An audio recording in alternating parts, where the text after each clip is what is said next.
The day my girlfriend was acknowledged and brought back into her wealthy biological family, her own mother slapped her across the face in front of everyone. All because the fake heiress tearfully said, "Did my sister break the necklace Mom gave me on purpose because she can't stand the sight of me?" Smack. The instant that slap landed, the entire room fell silent. Susan stood in the middle of the living room, her face turned slightly to the side. A bright red handprint quickly surfaced against her pale skin. She didn't cry. She didn't explain herself either. She simply lifted her head slowly and looked at the woman who was supposedly her biological mother for the very first time, her eyes growing colder bit by bit. And me, standing at the doorway, I saw those scarlet words floating above her head with my own eyes. The real heiress versus fake heiress storyline has officially begun. The real heiress is too prideful, unlikable, and refuses to cry, so she deserves to be misunderstood. The fake heiress is fragile, kind, and knows how to play weak, so everyone favors her.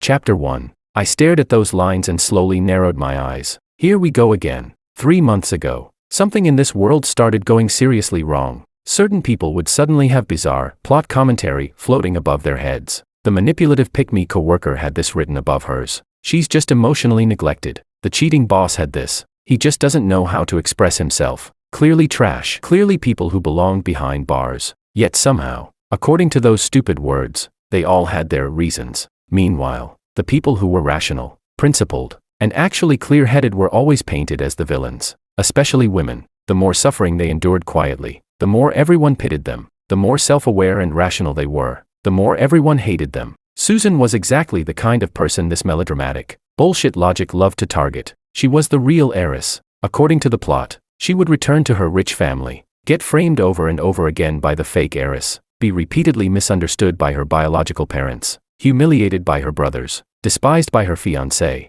cyberbullied by the entire internet, and then, only after everyone was consumed by regret, she would forgive them all through tears while carrying scars all over her body and soul. At first, I thought it was ridiculous, until today, until I personally saw that slap land on her face. I stopped holding back. I walked in and kicked someone without hesitation. Bang.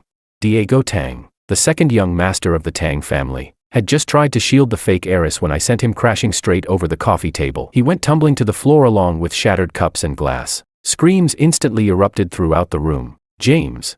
Susan looked at me abruptly, but I didn't spare anyone else a glance. I walked straight toward her, lowered my eyes to the handprint on her face, and nearly lost control of the rage burning inside me. "Who hit you?" The living room fell deathly silent. Mrs. Tang's face turned pale. "Why you? Who are you?" I lifted my gaze and locked onto hers. "I'm her boyfriend, and starting today, anyone who dares lay a finger on her again will regret it for the rest of their life." The Tang family clearly hadn't expected me to flip the entire table like this, because in their minds, this was supposed to be the perfect dramatic family reunion scene. The real heiress returns home for the first time, nervous, humble, awkward, uneasy. The fake heiress reddens her eyes and sheds a few tears, and the whole family naturally rushes over to comfort her. Then the mother cries, the father frowns, and the two brothers take turns accusing the real heiress of being unreasonable. Finally, the real heiress swallows her grievances and backs down with tears in her eyes. That was how the story was supposed to go. Too bad. I wasn't here to follow the plot. I was here to destroy it. Chapter 2. Diego Tang climbed up from the shattered glass, his face dark with fury. "You dare start a fight in the Tang family home?" I did. "So what?" I stared at him, my voice calm but cold enough to send chills down anyone's spine. "When that slap landed just now, none of you stopped it. But the second I kick you once, suddenly you know how to scream. So what? The Tang family rules are that you're allowed to bully her, but nobody's allowed to stand up for her." "You." "Shut up." I cut him off directly. Then I turned to look at Mrs. Tang on the sofa. She looked impeccably maintained, wearing a custom-made qipao, with perfectly manicured nails polished to perfection. And yet just moments ago, that elegant, well-cared-for hand had slapped her own biological daughter across the face without hesitation. The line above her head kept flashing. "She's suffering too. She just doesn't want her adopted daughter to feel wronged." I almost laughed from sheer anger. She didn't want the adopted daughter to feel wronged, so she wronged her biological daughter instead. What kind of deranged logic was that? Mrs. Tang finally seemed to snap back to reality and frowned at Susan. "Susan, I was just anxious earlier." "Anxious about what?" I interrupted immediately. "Anxious to defend the adopted daughter who stole her place in this family for 20 years. The girl in the white dress beside her stiffened instantly, tears immediately streaming down her cheeks. That was Romina Tang, the fake heiress the Tang family had raised for 20 years. And also the fragile little darling at the center of this cliché soap opera plot, showered with everyone's love and favoritism. Her eyes were red as she spoke in a trembling voice. I never wanted Mom to hit my sister. I was just so panicked when I saw the necklace broken. There it was. The standard manipulative coquette routine. Looking at her tear-streaked face, I genuinely wanted to hand her an award for Best Actress. So what? You panicked. And that gives you the right to accuse her without even checking what happened first. You shed a couple tears, and everyone's supposed to charge into battle for you. Romina bit her lip, looking like she might faint from crying at any second. At that point, the eldest brother, Phineas, finally couldn't stay silent anymore. That's enough. Susan, since you've brought your boyfriend here, then let's make things clear. Romina grew up in the Tang family. She didn't intentionally steal your identity, and she's innocent in all of this too. You just came back, and now the whole house is in chaos because of you. Don't you think you're going too far? Nice. The classic line, the beneficiary is innocent, and the victim should stop causing trouble. The more I listened, the funnier it became. She's innocent. I turned to look at Phineas. Then what about Susan? Isn't she innocent too? She suffered outside for 20 years. The first time she comes home, your whole family surrounds her like she's on trial. Your mother slaps her, your brother yells at her, and all of you protect an outsider while making her stand here like a joke. And now you're telling me Romina is innocent. Then let me ask you this, if the person standing here getting slapped today was Romina, would you still tell her not to make a scene? Phineas's face turned green from being cornered speechless, because he knew the answer. He wouldn't. If Romina shed even a single tear, the entire family would spend half the day heartbroken over it. But when Susan got slapped, their first reaction was she being too aggressive? That was the most disgusting thing about these melodramatic plotlines. They were never about fairness, they were about favoritism. Whoever got favored was automatically right. Too bad for them. I hated that kind of thing the most. I grabbed Susan's hand and pulled her directly behind me protectively. If this family reunion has to happen like this, then forget it. If you all want to keep acting out your perfect happy family drama where everyone protects the adopted daughter, I won't stop you. But there's one thing. My gaze swept across the entire room, my voice turning completely icy. If I hear anyone insult her again, I'll make sure they never speak another word for the rest of their life. At that moment, the entire living room fell dead silent. Everyone had been intimidated by the sheer madness in my tone. Chapter 3. I grabbed Susan's hand and turned to leave. Just as we reached the doorway, Mr. Tang's voice rang out from behind us, suppressing obvious anger. Stop right there. I paused. The true head of the Tang family had finally spoken. Young man, the Tang family is not a place for you to run wild. I turned back to look at him and laughed. What a coincidence. She's not someone your family gets to push around either. Chairman Tang, since you're the one in charge here, let me give you one piece of advice. How you treat her today is exactly how she'll repay you in the future. I guarantee it. After we left the Tang residence, Susan didn't say a single word the entire ride. When we reached the riverside, she suddenly spoke. Pull over. I parked the car by the road. The night wind was freezing. She stepped out and walked alone to the railing, standing there silently for a long time. I didn't rush her. I didn't try to comfort her either, because at times like this, all comfort feels weightless. When someone is truly hurting, they have to survive that suffocating feeling themselves first. After a long while, she finally spoke in a low voice. James, yeah. Do you think people are all this pathetic? My chest tightened. She turned her head slightly. The wind blew the loose strands of hair across her forehead, but the red handprint on her face still hadn't faded. I honestly never expected anything from them, but when the moment really came, I still wondered if maybe, even just a little, they might stand on my side. But they didn't. They couldn't even be bothered to investigate before deciding I was the problem. Her voice wasn't loud, yet the calmer she sounded, the heavier it pressed against my chest. I walked over and draped my jacket across her shoulders. Do you know what the funniest part is? It's not that they play favorites. It's that while favoring someone else, they still expect you to be understanding. They want to protect the adopted daughter while also demanding maturity and forgiveness from their biological daughter. They want everything, but they never want to pay any price for it. Susan stayed silent. I reached out and gently turned her face toward me. Does it hurt? Her eyelashes trembled slightly. A little. I stared at the red mark on her cheek, my gaze turning completely cold. Then remember it. Don't make excuses for them. Don't forgive them on their behalf. One day, they'll repay this slap tenfold. She looked at me, then suddenly smiled faintly. James, you seem even angrier than I am. No shit, I said. The slap landed on your face, but it hurt my heart. Her eyes instantly reddened, but not from grievance. It was the kind of emotion that came from finally having someone stand unconditionally on her side. She asked softly, what if they stay like this forever? I looked directly at her and answered word by word. Then I'll beat some sense into them until they never dare act like this again. She froze for 2 seconds, then actually laughed because of me. But at that moment, those floating words above her head appeared again. The real heiress will repeatedly compromise because she longs for familial love. The male lead's protection is only temporary. In the end, she must still bear everything alone. I stared at those lines and slowly clenched my fists. Bear everything alone. Fuck that bullshit. As long as I was here, she wouldn't have to endure a damn thing by herself. That very night, I had people investigate every connection and power network tied to the Tang family. If this melodramatic storyline insisted on using the real heiress versus fake heiress trope as its weapon, then I'd snap that weapon in half at the root. Chapter 4. The next day, the Tang family held a formal family banquet. On the surface, it was meant to welcome Susan home, but any idiot could tell this was a full-blown trap because practically every wealthy family in the city had shown up. The real heiress, the fake heiress, the biased parents, 2 overprotective brothers, who wouldn't want to watch that kind of drama unfold. And if Susan refused to attend, people would call her petty and uncultured, saying she couldn't handle high society. But if she came, she'd be walking straight into a public humiliation. The Tang family's scheme was so obvious that even an idiot could understand it. Going? I asked her. Yes. Susan stood in front of the mirror in a black evening gown, her back perfectly straight. They want me to embarrass myself, don't they?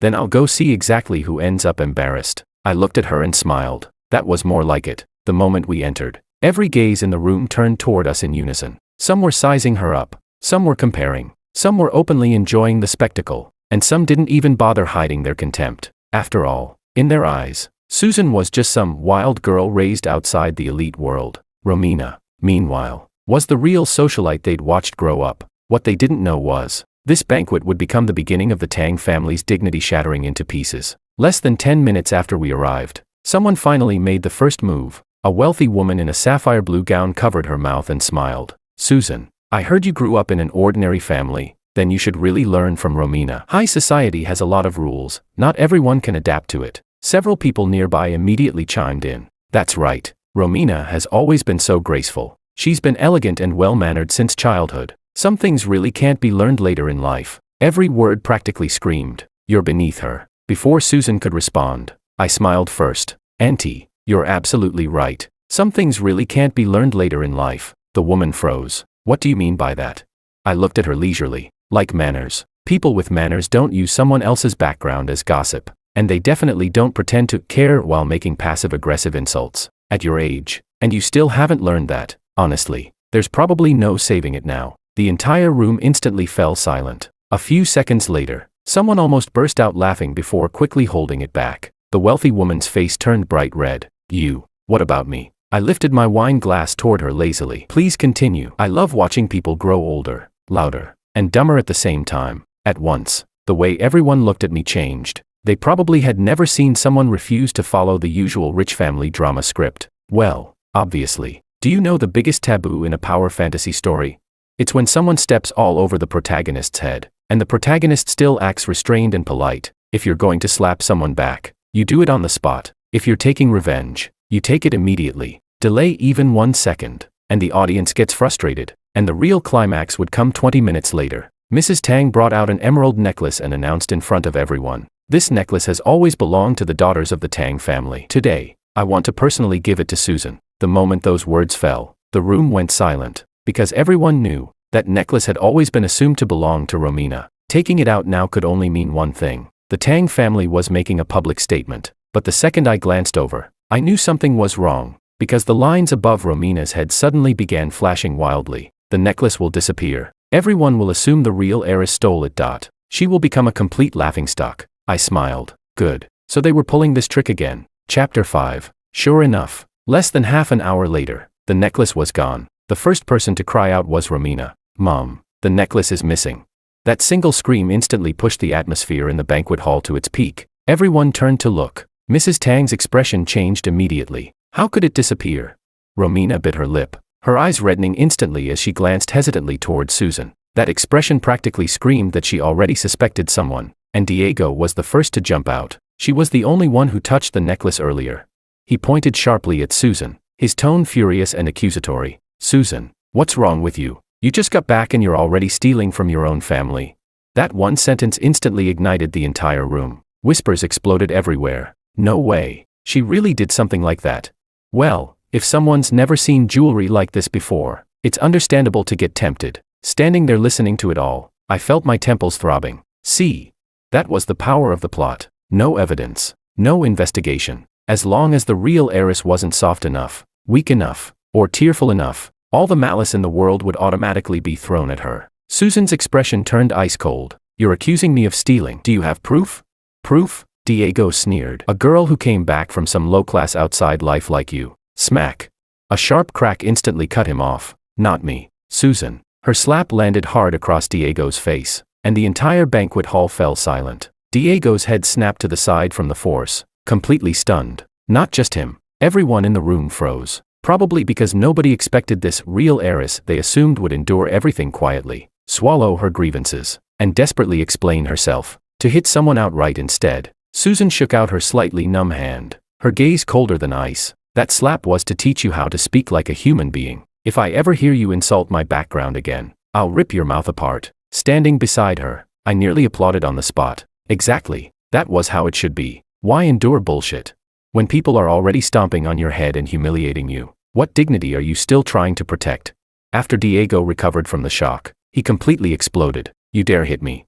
He raised his hand to strike back. The next second, I grabbed his wrist and twisted it backward. Crack. A crisp snapping sound echoed through the hall. Diego screamed instantly as I dislocated half his arm on the spot. Move one more time, and I'll dislocate the other one too. My voice wasn't loud, but Diego's face had already gone pale from the pain. Cold sweat pouring down his forehead. The entire hall fell deathly silent. Phineas shot to his feet. James. I didn't even bother looking at him. I simply snapped my fingers. The massive screen in the banquet hall suddenly lit up. Surveillance footage began playing clearly for everyone to see. In the video, Romina took advantage of the crowd's distraction to slip the necklace into the inner compartment of her handbag. Then she turned around, wearing that same pitiful, innocent expression everyone knew so well. The entire room erupted in shock. Chapter 6. She really hit it herself. Oh my God, has she lost her mind? That was a deliberate setup. Romina's face turned deathly pale in an instant, tears immediately streaming down her cheeks. No, that's not true. I didn't. I pointed at the giant screen. Your own performance was caught on camera, and you're still pretending. Do you seriously think that as long as you cry, everyone has to believe you? Do you think the whole world is supposed to revolve around you?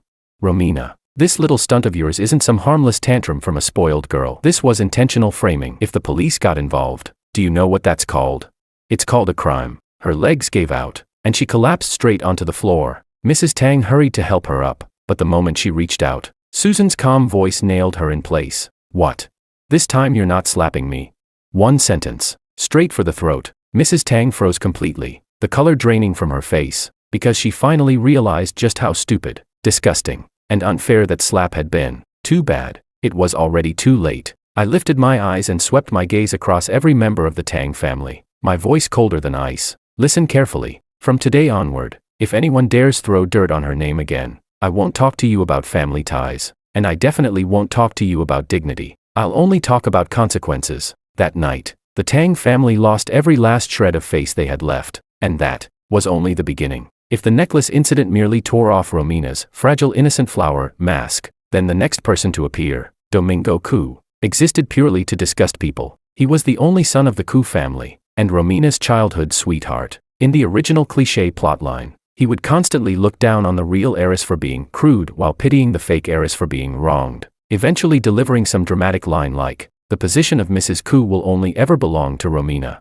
In some trashy romance novels, readers would probably swoon over garbage like that, but in real life, it just made people want to punch him. That day, I accompanied Susan to Tang Corporation headquarters. The moment we stepped into the lobby, he blocked our path. The man wore an expensive tailored suit, looked decent enough, and carried himself with that fake arrogant aura rich heirs love to pretend they had. The moment he opened his mouth, he didn't disappoint. "Susan, I suggest you quit while you're ahead." I almost laughed. Nice. Starting off that pretentious already.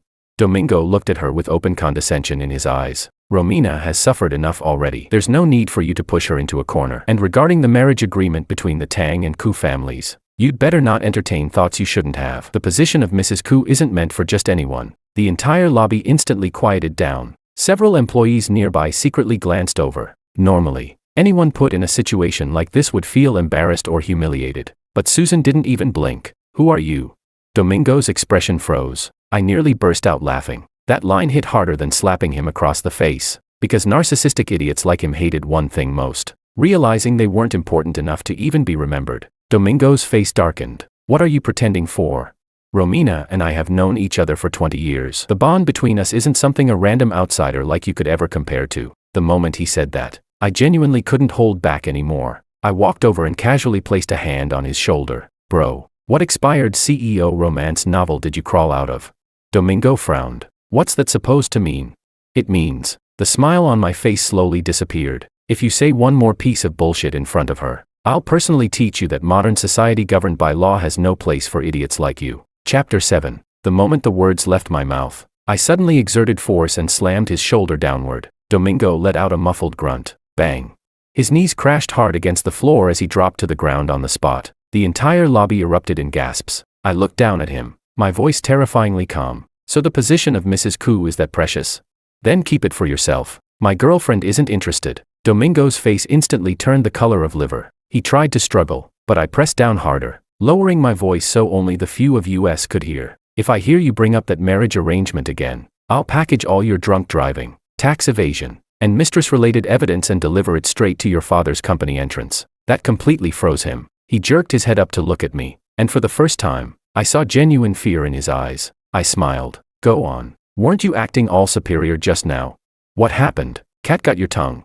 At that moment, the line above his head started flashing wildly. "The devoted male supporting character persona has collapsed." My mood instantly improved. Exactly. It deserved to collapse. All this fake devotion and nobility forced into existence by plot armor deserved to be stomped into pieces. After that, things only became more insane. First, a project Susan had worked on tirelessly for half a month at the company had its credit secretly altered by Romina. Then gossip accounts suddenly started spreading rumors online, claiming that Susan had forced out the adopted daughter after returning to the wealthy family, calling her manipulative and saying her private life was a mess. Eventually, even Susan's adoptive parents were harassed. Someone splashed red paint all over their front door and walls, with huge words written across them. "You stole someone else's daughter for 20 years. That night, when I accompanied Susan back there, her adoptive mother was standing at the doorway with a rag still clutched tightly in her hands, her eyes red from crying. "Susan, Mom's fine, don't worry." Susan stood frozen in place, trembling all over,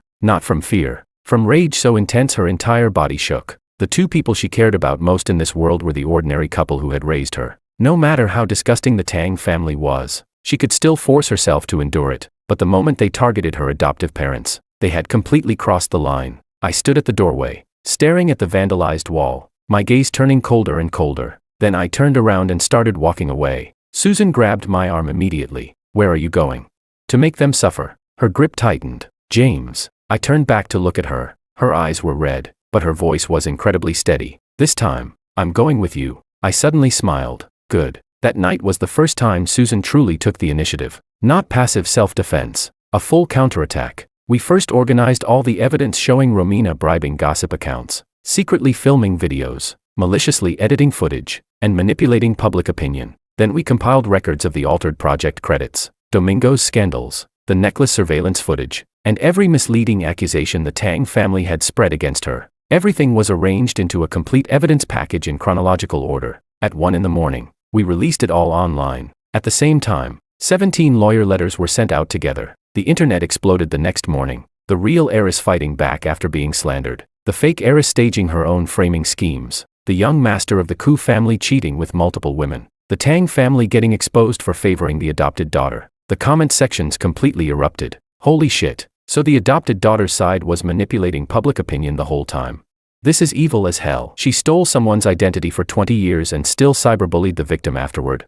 That scene where the biological mother slapped her own daughter made my blood pressure skyrocket. If I were the real heiress, I'd burn the Tang family to the ground. Her boyfriend is way too badass. The guy's basically a human weapon of mass destruction. Chapter 8. The internet was in complete chaos. Both the Tang family and the Koo family exploded overnight. But the thing that satisfied me the most was this. When Susan looked at the overwhelming wave of comments supporting her on her phone, she wasn't excited. She wasn't thrilled either. She simply let out a quiet breath and said, "So, speaking clearly and presenting evidence really does work better than bottling everything up." I looked at her and replied softly, "Remember this feeling. From now on, whenever someone makes your life miserable, Hit back hard. If reason works, use reason. If reason doesn't work, use evidence. And if evidence still isn't enough, then let me handle it. She looked up at me, and for the first time in a long while, light returned to her eyes, and at that exact moment, I suddenly realized, the blood-red plot text floating above her head had started to blur, as if it was beginning to lose control over her. But I never expected the plot's will to become this insane. When manipulation, rumors, and framing no longer worked, it escalated straight to kidnapping. That afternoon, Susan went to meet a client. Then she disappeared. The last location from her phone signal pointed to an abandoned warehouse on the outskirts of the city. The second I received the alert call, my head buzzed violently. But more than panic, what I felt was pure, bloodthirsty rage, because I knew, this time, they truly wanted to destroy her. While I sped toward the warehouse, those familiar floating words appeared again. Final stage of the real heiress versus fake heiress storyline. The fake heiress has completely descended into madness. The male lead will arrive at the final moment to save the heroine. I stared at those lines, veins bulging across the back of my hand. The final moment. Fuck your final moment. I slammed the accelerator to the floor and reached the warehouse in 20 minutes. The instant I kicked the door open, everyone inside turned around. Susan was tied to a chair, blood staining the corner of her mouth, and Romina stood in front of her holding a knife. Her face twisted so badly she was almost unrecognizable. Why won't you just lose for once? You already have everything. Why do you still have to steal from me? Mom and Dad are mine. My brothers are mine. Domingo is mine. Everything in the Tang family belongs to me. Why did you have to come back? She screamed hysterically. There wasn't a trace left of that fragile innocent girl persona anymore. Susan lifted her head and looked at her. Her face was pale, yet she still smiled faintly. You're wrong. I didn't steal anything from you. The things you stole were never yours to begin with. That sentence pierced straight into Romina like a blade. She completely snapped and raised the knife to stab downward at Susan. At that exact instant, I charged forward. Bang. One kick sent the knife flying from her hand. At the same time, several thugs nearby grabbed steel pipes and rushed toward me. I didn't even dodge. I snatched one of the pipes mid-swing and smashed it straight back into the first guy's face. The sound of bones cracking made everyone's scalp go numb. The second thug had just rushed up when I drove my knee hard into his stomach, forcing him to collapse to the ground, vomiting instantly. A third tried to attack me from behind. I grabbed a chair and smashed it directly into him, sending him flying across the warehouse floor. 3 seconds. That was all it took. The warehouse floor was already covered with bodies. Romina's face turned deathly pale, her legs giving out beneath her as she collapsed onto the ground. Looking at me now, she finally understood fear. James. I strode over to Susan first, untied the ropes around her wrists, and wrapped my coat tightly around her shoulders. Are you hurt? She looked at me, her voice slightly hoarse. I'm okay. But when I saw the blood at the corner of her mouth, the violent fury in my eyes could no longer be suppressed. Chapter 9. I turned to look at Romina. You really have a death wish. She shook her head frantically, tears covering her entire face. I didn't mean to. I was just too afraid of losing everything. Shut up. I kicked the table in front of her over with one violent blow, my voice sharp as a blade. You were afraid of losing things, so that gave you the right to frame people, steal projects, spread slut-shaming rumors, hire online trolls, vandalize homes with paint, and kidnap someone. Then by your logic, couldn't I also say that I'm afraid trash like you will keep hurting innocent people, so burying you alive would be understandable too?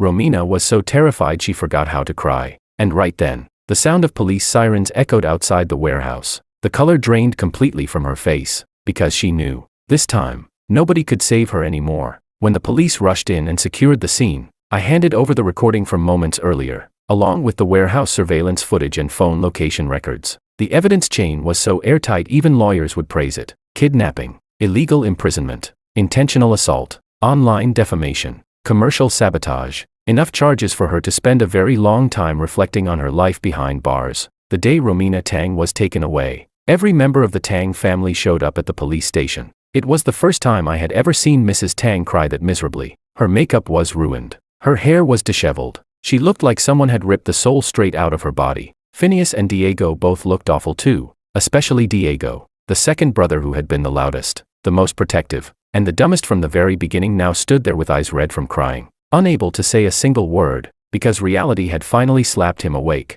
The little sister he had protected all these years wasn't some innocent fragile flower. She was insane, a lunatic who could slowly corner someone, destroy their reputation, and try to ruin their entire life without hesitation. Too bad. Realizing it now was already too late. Mrs. Tang rushed forward and tried to grab Susan's hand. Susan, Mom is begging you, please talk to the police. She just made a mistake in the heat of the moment. She's still young. She can't go to prison. Susan stood there without even moving away. She simply looked at her quietly. That gaze hurt far more than rejection ever could. You know something?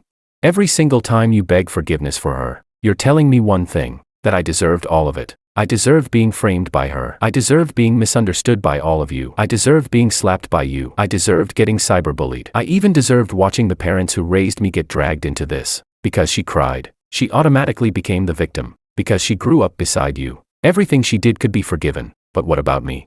What exactly did I do wrong?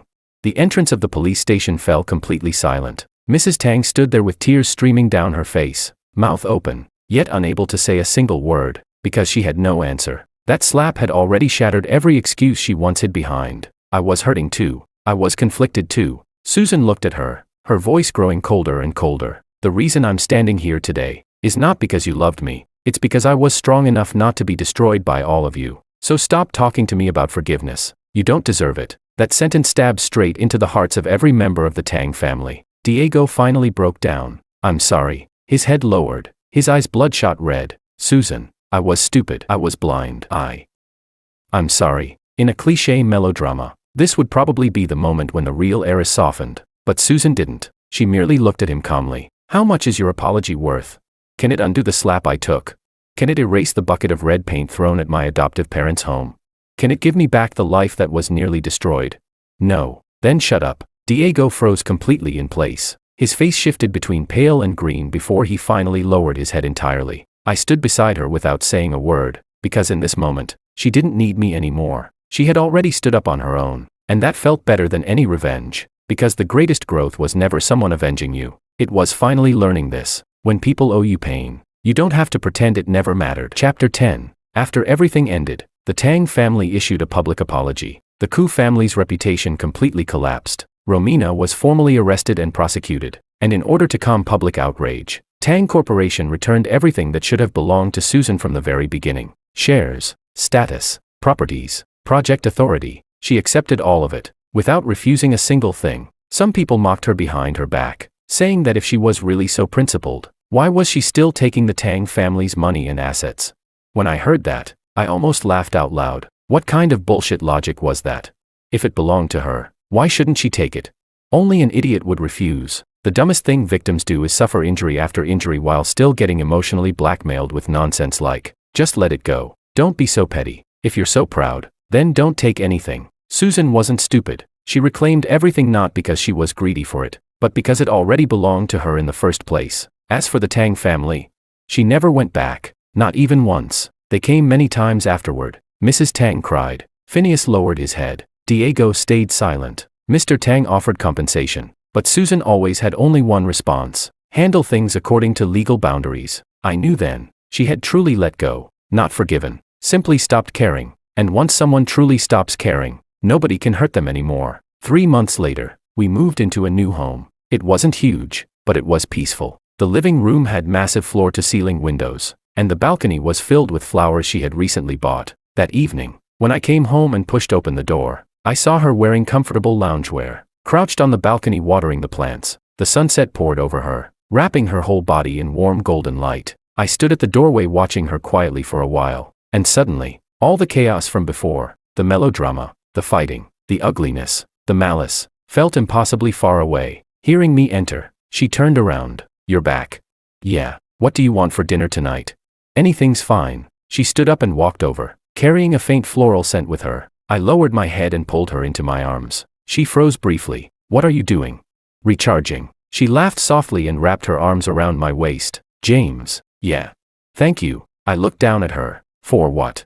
Thank you for not telling me to endure everything back then. Thank you for telling me not to let it go when everyone else wanted me to. And thank you for making me realize that I'm not some character destined to suffer in one of those cliché melodramatic stories. She looked up at me, eyes shining brightly. I can win. My chest suddenly felt warm. Of course you can. You won't just win. You'll win beautifully. She smiled. Outside the window, the evening clouds painted half the sky crimson while the wind drifted inside, gently rustling the flower leaves. I lowered my head and kissed her forehead softly, and at that exact moment, I suddenly realized something. Those floating plot words that had once been everywhere had completely disappeared. I couldn't see them anymore. As though that ridiculous melodramatic world trying to control everything had finally admitted one truth. It could never defeat us, because truly powerful people are never the ones who cry prettily, manipulate others, or survive on sympathy. They're the clear-headed ones, the ones who fight back when hurt, the ones who reclaim justice when wronged, the ones who refuse to forgive those who harm them. And even more importantly, they're the people who have someone standing beside them, telling them, you don't have to be understanding,